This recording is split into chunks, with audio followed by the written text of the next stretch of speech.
listening to She Speaks Talk Radio, where women's words are changing the world.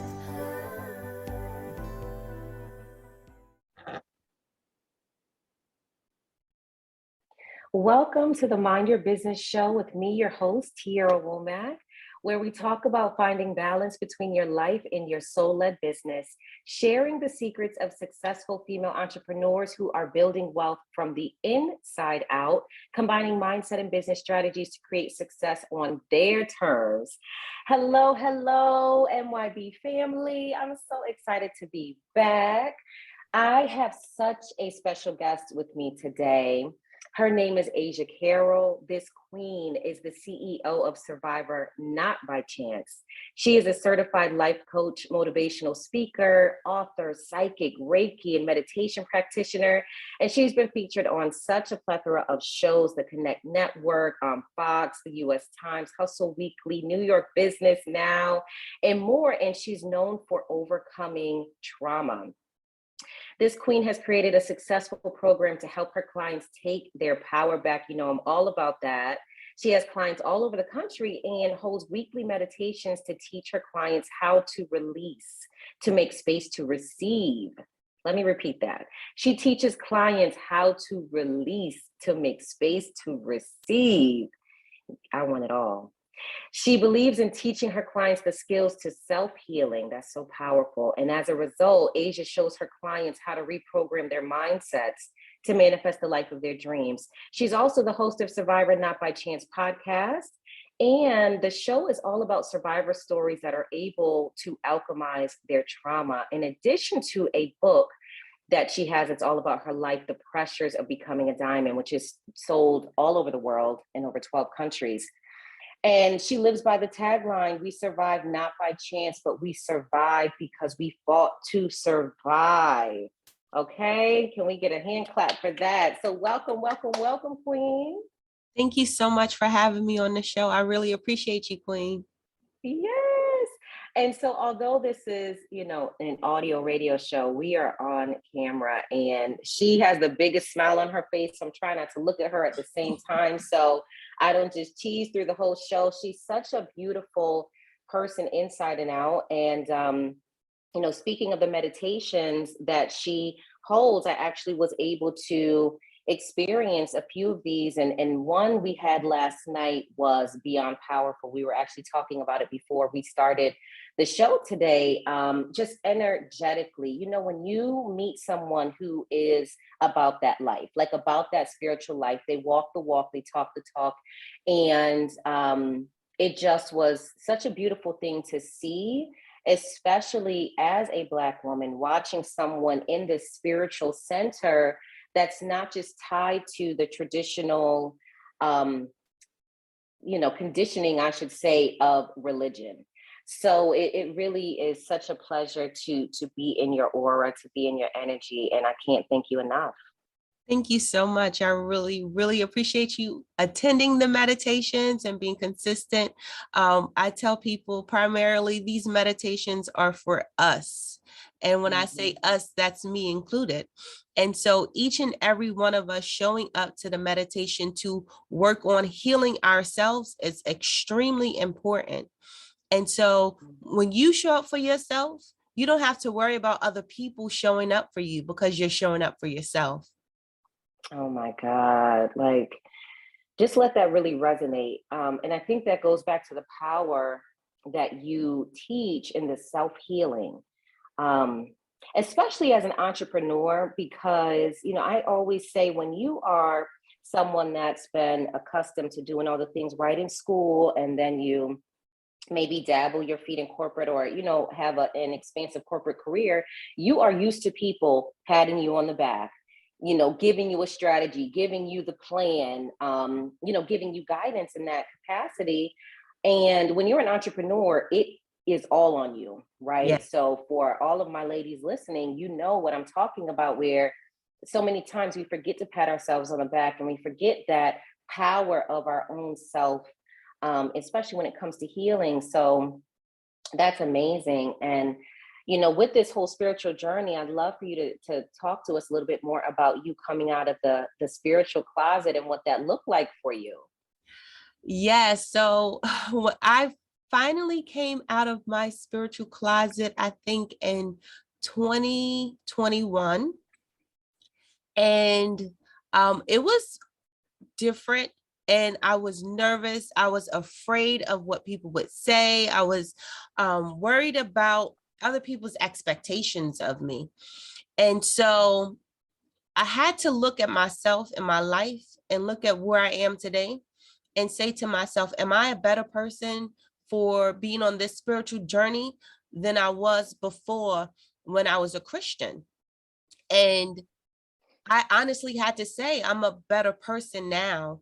I've evolved to where I am spiritually, in my career, with my family in regards to love. And not saying there's anything wrong with being a Christian or any other religion. It just wasn't for me. And so my spiritual path and my spiritual journey, when I finally opened up to people about who I am authentically, I started to attract people who accepted me for being me fully authentically. I started to attract people who understood me and my journey and did not judge me for that. And I said, I don't know if I could be free on your show or not, but Oh, please. Yes, I you said, can. fuck fear. Okay. I said, fuck fear. I wrote it down. I will not fear. I'm no longer afraid. I am courageous. I am brave. And I burnt this shit. And so from there, I released the fear. I cut my hair off. And Listen, when a woman cuts her hair, that, she is freeing up a lot of energy. Yes, because, we hold a lot in our crown chakra. And our hair is our crown, especially for us Black women. And I was holding on to so much energetically from trauma, being in survival mode, not being able to be authentically myself.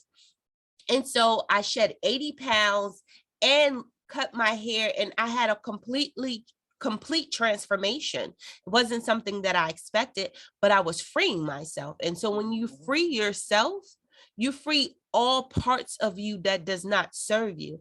And a lot of people, when they do really get into that freedom place and they get into that inner peace, a lot of people do lose weight. A lot of people don't understand weight comes from emotions as well. So that inner healing is key. And I'm just so excited and so grateful that I am finally free in my spiritual journey and that I'm evolving and growing. I have chills right now because, when you talk about, I call it protection weight.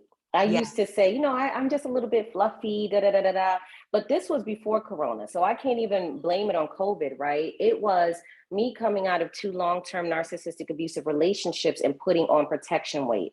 Yeah. And so I so resonate with what you're talking about when it comes to when you release and you allow yourself to receive, right? You're releasing that energetic weight and all the other things. And for me, with my spiritual journey, I just say, I'm like, how there's like flexitarians, like if whatever that is for religion, that's what I am, because my spirituality picks up it all. Some days I may pray and, and I have no problem going into a temple.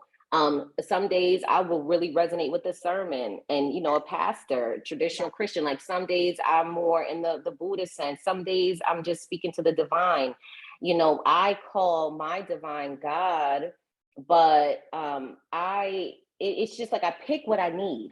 Right. What I need for my soul. My soul lets me know what that is. And so it's not like this one construct, and really wrapping my mind around not this external God, but the inner God, and for it not to feel blasphemous to say that and believe into the inner God energy within you.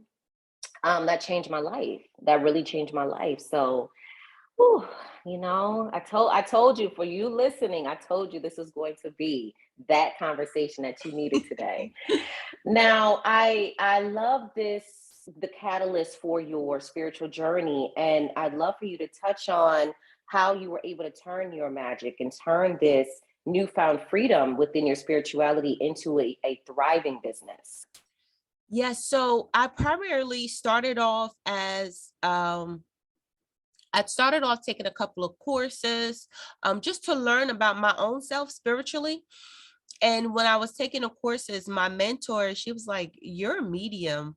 You know you have mediumship abilities. You need to start Wow. using them." And I'm like, "No, I don't." That was so much denial. Um, but I could always remember since I was a kid, when I was in church, I would walk up to adults and tell them things about themselves and give them messages. And I always would know things about people, growing up, and they never told me. And people will wonder, how did I know those things? So I never looked at it as a gift because Mhm. I was shunned in a way for those gifts growing up. So I wanted to Mhm. suppress them. So when I came to terms to know that I did have these gifts and abilities, I'm like, all right, okay, let me try them out, I guess. I don't know. So I would start doing readings for a few of my friends and family. And they're like, oh, you're on point. You know what you're doing. Keep going, keep Mhm. going. And so this was the pivotal point for me. I decided to do readings on Clubhouse one day. I didn't know what I was getting myself into, and I just went for it. And I had people coming in there from that I didn't know them, and they did not know me. Mhm. And when Mhm. I told them things, they were like, "Wow, you are so gifted." And then from there, I just continued to develop and flourish, and add upon my skills and abilities. And I felt like meditation was also a part of changing my life and my journey. And so my primary goal for my business was to help people heal. I did Mhm. not realize it was going to be in a spiritual way. I knew it was going to be in an emotional way, but I didn't realize it was going to be in conjunction. And so Right. from there, I started, with my life coaching. I've been doing that for 3 years. I started incorporating more spirituality into some of my coaching sessions with my clients. And I saw a tremendous shift in their Mhm. energy and their aura and how they believed about what they believed about themselves. And then from there, it just started developing, growing into where now I have clients across the country. And I'm so grateful for that. Hmm. And not only clients, there's loyalty. Like, when I'm able to jump into this queen's meditations, there are people who come hell or high water. They are on those calls. Like, I can't catch everyone, although I would love to. But I see people, and they say it like they make it their business to make sure that they are available for the meditations and to share space with Asia. So if, we'll put your contact information in. So for those of you who would like to experience that, I highly, highly, highly recommend it because, just being in her space is incredible. And I know you talk, about the healing and the self-healing. So what kind of self-care do you do as this, female founder, as this entrepreneur that's leading so many others in their transformation? So you said earlier in the show that you seeing someone that's actually living it. And so Mhm. when you ask me that question about my self-care, it is meditation. Mm, I meditate every day, multiple times a day. I do my rituals, and that is my self-care. okay. Everyone's self-care will look different. But the reason I say meditation is because when you're breathing in and out, you're literally sending neurotransmitters to your brain to give your brain what you need. You may need oxytocin, you may need serotonin, whatever it is that you need, you're sending it to your brain. And so I've lived through a lot of trauma in my entire life. Growing up as a child, it was very traumatic. As part of my young adulthood, it was very traumatic. And so I'll say I'm 38, I had maybe 35 years of trauma. Mhm. And so I Wow. started my intentional healing journey in 2019. I Mhm. was helping others heal before then, but I started focusing on me. And so now I make meditation as a primary source in my life because it has allowed me to be the person that I am today. I used to be so angry, Mhm. but Mhm. now I have inner peace. And so I want to continue to have that. And so I make this a daily practice. And I don't just do meditations for other people, I do it for me too. Mhm. Yeah. And so that's my Wow. self-care. Mhm.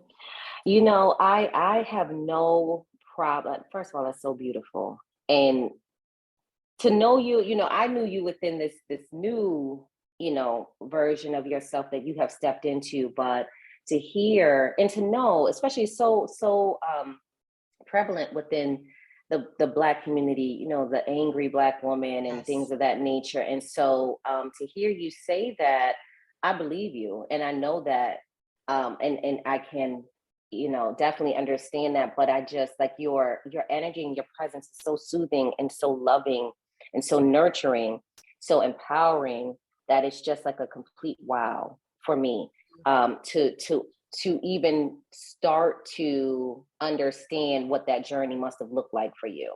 Mm. Um, because you were also in the service, right? No, no, no, I wasn't. Okay, okay, I thought you were. Mm-mm. Okay, okay. But just, overall trauma, like you said, 35 years of trauma. Yeah. So, but again, walking that walk that you talk, Yes. really living that meditation and as a daily practice.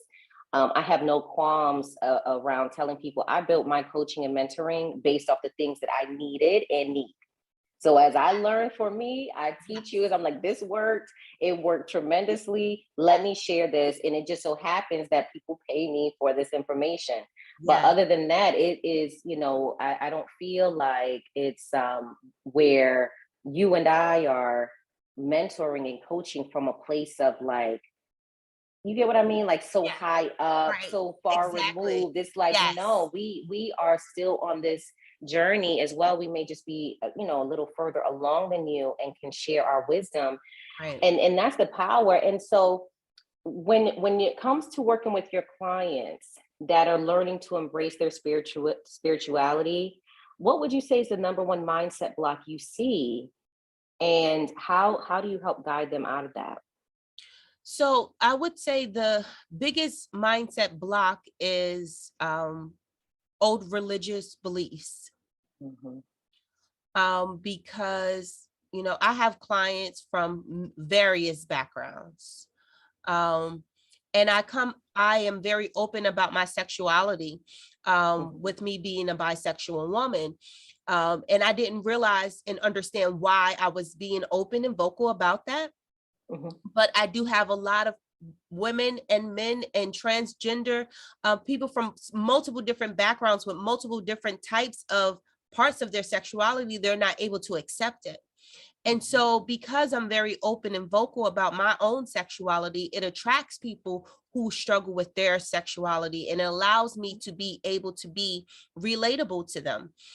And, some people feel because I'm gay or because I'm lesbian or because I'm queer, or because I am whatever my sexuality is, if it's not straight, I'm wrong and I'm going to Mhm. die and go into hell. Mhm. But with the spirituality part of it, I explain to my clients, you're free to be who you are. Mhm. And once you receive and understand that freedom, you will no longer be afraid of being authentically yourself. And Mm. so I'm grateful that I am the way that I am. I Mhm. questioned it for a while, Yeah. but I am grateful I am the way that I am because I'm able to help so many more people. Wow. I am just so moved. Again, I have chills because, just people understanding how to receive who they are authentically and to embrace that. You know how I am like when it comes to human design and Yes. using that as a tool with my clients to really get that template of who you were created to be, to fulfill your purpose here. And once people embrace that and embody that authentically, you really become unstoppable. So, I mean, what you're talking about is the real key to freedom to Yes. me. Oh, I love it. All right. So now we're going to move into the mindset portion of Mind Your Business. And I ask a few questions that are rapid fire. So, first thing that comes to mind. So, quick rapid fire answers. Okay. So, as someone who's created a mission around opening people up to receiving, to being authentic and receiving their blessings, what is one limiting belief that you've been surprised to still experience yourself at this level of success? I would say at times I still have challenges in regards to over pleasing and feeling loved because of my abandonment as a child, being abandoned by my parents. Mhm. And so I constantly work on that part of myself because I know that I'm worthy of true, authentic, genuine love. But Mhm. sometimes, that shit creeps back up in there and you got to Yeah, suppress yeah, it and pull that shit out. yeah, yeah. It's real, and that's the whole premise of this show is just keeping it real. No matter that you have a successful business, no matter that you have, this front facing um look of like having everything together, limiting beliefs, they are still there. It's a matter of how you deal with them, that Yes, they aren't as triggering over time, but they still are there. So yes, thank you for the transparency. So, and I absolutely. know that you use meditation to kind of move through that as well, through the Yes, self-worth. Okay. yes. So, okay, who is inspiring you right now? Who's inspiring me right now? Wow. So I used to look at celebrities. I used to look at different people in my life. And now I inspire myself. Yes, I knew you were going to say that. Yes. I knew. I was just I, waiting. Yep. I You inspire inspire myself. you. I think a lot of times we forget that we can be inspirations to ourselves Mhm. and we look to others to inspire us. No, inspire yourself, queen. You got Yes. this. Cheer yourself up, like motivate yourself. I'll be in the mirror champing myself, like, yes, girl, you got this. Yes, you can do this. Like, you got to be your own inspiration sometimes. Oh my gosh, especially for my ladies that are listening in, because we are all entrepreneurs. So heed that. And that leads me to the next question. What's the best advice you've ever received? Uh, the best advice I ever received was from my mentor, who I love to this day. She was my high school guidance counselor. Alicia, man, I shout you out. And the best advice she said to me was tell your story. Mm-hmm. I was Yeah, tell 14 your or story. 15 years old. She said, tell your story. Mm-hmm. Oh my gosh. Yes, Mrs. Mann. All right. Well, that is our round of rapid fire. So please let the Mind Your Business family know how they can contact you for any type of, readings, or to work with you to attend the meditations or all of that. For sure. So you can go to my website. It is survivornotbychance.com. And I also offer Reiki healing sessions. So if you're interested in any Reiki healing, any readings, if you're interested in any meditation sessions, I host private release parties for individuals. Those are super fun. And so you can find me on Instagram and Facebook at Survivor Not By Chance, as well as YouTube, Survivor Not By Chance. Yes, wonderful, wonderful. And so while we're giving shout outs, I have to shout out Nat. She is the reason we actually met when we were both on the CW network on her show. So shout out to Nat for bringing this angelic, beautiful person into my life. And I just thank you so much, for being here today. Thank you to everyone listening in today. Your takeaway is to ask yourself, where can you open yourself up to receive more? And, you know, I love getting the takeaways. DM them to me on Instagram at The Brave Way. I read each and every one. You can also email them over to me, hi@thebravewaytribe.com. Thank you again, Queen. Thank you for all of those that tuned in today. If you've enjoyed the show, please share it with a friend or three so we can spread the value, spread the love. If you are looking for support in shifting your money mindset, becoming more fulfilled and aligned in your business, removing money blocks, or need to find more white space in your calendar, please reach out to me. Let's have a chat. Again, you can DM me on Instagram at The Brave Way or send an email, hi@thebravewaytribe.com. Keep your head in the game. Remember that you deserve alignment. You deserve success. You deserve time, freedom, all the freedom and balance in your life and business. And ask yourself today, how am I minding my business? Much, much, much love.